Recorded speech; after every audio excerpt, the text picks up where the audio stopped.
Today, I'm going to show you how to download Google Chrome in Windows 7 in the easiest and safest way possible. If you're still using Windows 7 and your current browser is slow, outdated, or just not working the way you want, getting Chrome installed can make a big difference for browsing, downloading, and everyday use. We'll keep this simple, step by step, and I will also point out how to avoid unsafe download sites along the way. If this video helps, be sure to hit like and subscribe for more easy computer tutorials.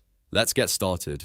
First, open any browser that is already available on your Windows 7 computer. You can use Internet Explorer, Firefox, or any other browser you still have installed. The goal here is just to get online so you can find the official Chrome download page. Once the browser is open, click in the search bar and type Google Chrome download. Then press enter and wait for the results to load. Now, this next step is important. Look for the official Google Chrome website, not a random download page, not a third-party site, and not a page that looks suspicious or overloaded with ads. The safest option is always the official Google page because that helps you avoid bundled software, fake installers, or unwanted programs. When you find the official Chrome download page, click to open it. On that page, you should see the main download button for Chrome. Go ahead and click Download Chrome. If the site asks you to agree to terms, just review them and continue.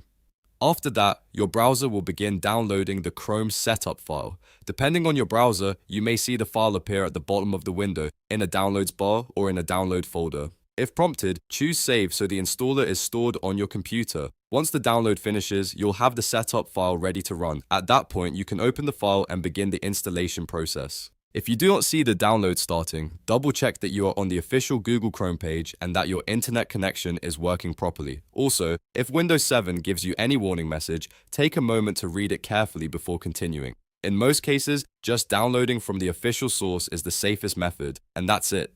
You now know how to download Google Chrome in Windows 7 using a safe official method. If you found this helpful, please like the video, subscribe to the channel, and turn on notifications so you don't miss the next easy tutorial. Thanks for watching, and I'll see you in the next one.